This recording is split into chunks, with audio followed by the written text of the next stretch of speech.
So today's episode, I'm just going to ramble on about discipline and motivation. The interesting thing is, a lot of people see discipline and motivation, even myself, at first glance you think, oh, they're kind of variations of the same thing. And the more I thought about it, the more I disagree with myself in that thought. To practice discipline takes restraint. It requires that you abstain from something typically. It could also mean that you have the discipline to keep doing something, but what you're doing through the thought of discipline is kind of like fighting against the negative aspect of that thing. So let's just take, for instance, like if you're dieting. If you have great discipline and you want to eat that chocolate cake and you're practicing good discipline, then you will abstain from eating the chocolate cake. Now, if we move into the realm of motivation, you're not really motivated to not eat, but you might be motivated to be healthier or to be fit. So motivation is more of that, what I would consider a positive aspect. I put discipline on the side of survival, and I put motivation on the side of ambition. First, let's talk about the definition. So discipline is to bring a state of order and obedience by training and control. Discipline, I guess, would be defined as trying to bring order and adhering to that order. So if we use diet for that example, and you say, okay, well, the proper order that I'm going to commit to is a healthier lifestyle, well, then discipline helps you maintain that order. Now, motivation is having a strong reason to act or accomplish something. So again, it's a little bit different. So we take it to the world of dieting, and I use that because it's the most universal and the most relatable. But motivation, you would be motivated to your future self. So it's like forward, constructive. So I put motivation on the side of ambition because the opposite of motivation is depression and discouragement. On our continuum, if we put motivation towards ambition and discipline more on the side of survival. So essentially, if you practice good discipline, what you're doing is you're surviving, you're maintaining, you're fitting within order. I don't really see discipline as building something actively by practicing discipline. What you're doing is you're keeping it from degrading. So the opposite of discipline would be chaos, neglect, permissiveness. Those are the antonyms. Now, motivation I see as something that, so let's just say discipline takes you up to that neutral point. And neutral is existence. It's being satisfied. It's the middle. It's the neutral. And then I see motivation as beyond neutral. So if you're motivated, it's to do something beyond the current state, where I guess discipline, if the current state is chaos, it's to bring order. But if you had perfect order, that doesn't take you past the state of neutral. At least this is how I envision it. So I look at motivation as taking you beyond neutral. So if I'm motivated to be more fit, that motivation comes from the future state, not necessarily trying to abstain or keep away from something. The motivation, I suppose the motivation could be driven by, the fear of, being a certain way. So that's kind of interesting, but these are the things I think about. So, you know what? And here's what I'm doing. I'm trying to be sensitive to how other people think, but this is my vlog. This is my episode. So I'm going to tell you how I think and how I look at it. In 1991, I graduated high school, and I went into the Marine Corps Reserve. And at the time, boot camp for the Marine Corps was 13 weeks. Then we had 6 weeks of Marine combat training, and then there was another 13 weeks of infantry training. I went in as 0311 infantryman. In the Marine Corps, they taught me discipline that I would not have gotten anywhere else. It taught me how much further we can go, and it's so much further than we imagine ourselves. Like, you think, for instance, they'll take you on a run, probably further than you ever ran, and they're pushing you hard and you're vomiting, and you think, oh, okay, yeah, I'm about to pass out, I'm vomiting, I'm done. There's no way they're going to make me do more. And then, yep, sure enough, they come along, drink some water, you're back up, you're going, and the day never ends. And you just go on. And you thought you were done. It's like 3 o'clock in the afternoon. You think you're wiped out. You think, it's all done. And you just go and go and go.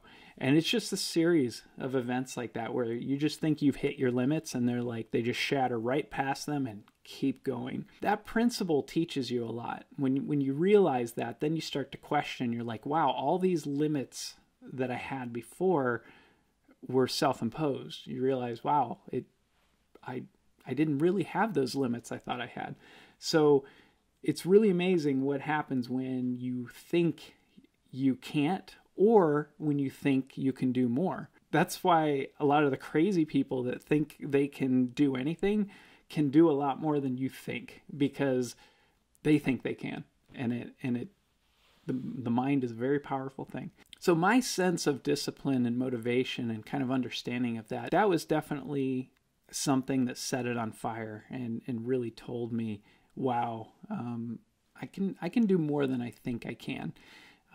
So I don't know what people do that haven't gone through something like that in life. I mean, I can only see life through my filter.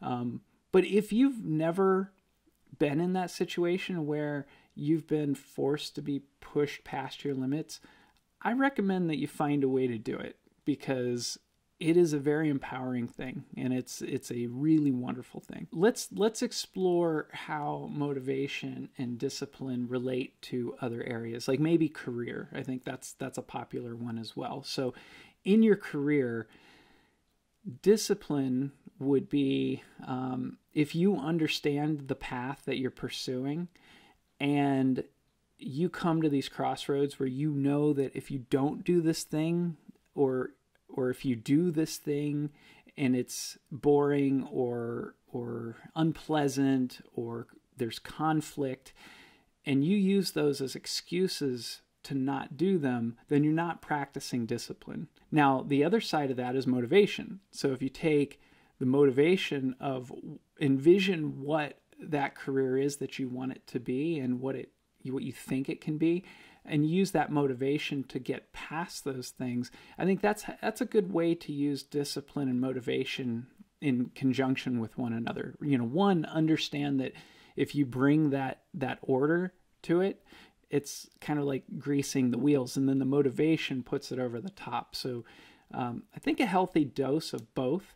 I don't think it's versus. I think there are some people that look at motivation and discipline as like one or the other, when I think it's really balance. And I think if I were to sum up the thoughts for today, it would be to have a healthy dose of both. Let's ask the question, can you go too far with discipline? Can you go too far with motivation? I think, honestly, any principle out there you can go too far with. Discipline, if you go too far, you're creating so much order. You're putting so much effort into, making everything perfect. I think that's going to probably kill your motivation. But if you take motivation so far, I think, like I said, I put that more towards the side of ambition. It would probably start to look like selfish ambition, or at some point you probably even become a tyrant, where you've got so much motivation that you're foregoing other values. So yeah, I think you can have a surplus of either one. That's interesting. So let's take my theory on excess and apply it to balance. Can you have too much balance? And absolutely, I think you can. I think if you're striving so hard, well, first of all, I don't think balance is a steady thing. I don't think it's like, oh, you balance everything out and it stays. I mean, life happens, time continues. So if once you achieve balance, you have to re-achieve it like every minute. Like it's never just going to stay there. Life is going to, push all these variables in various directions. So I think if you strive to achieve perfect balance all the time, that's going to drive you mad. So that would be balance to an extreme. What is the saying? Moderation in everything, including moderation. So I think that's how I'm going to sum up this episode. We'll see how this goes. I honestly, if 3 people watch this and we have an interesting conversation through the comments, then I'm going to enjoy it. So that's why I'm doing this. I will make some of the other videos. I do enjoy just making instructionals and things like that. But I think this is what I really enjoy. I like thinking through thoughts like this. And yeah, so tell me what you think about. I love to have intelligent conversations. So I appreciate this. And I thank you for watching. And comment. Put something in the comments. Let's have a virtual conversation about deeper thoughts. Thanks for listening, and I'll see you next time. Okay, I know I have been really late at getting this out. Actually, I'm not late at getting it out.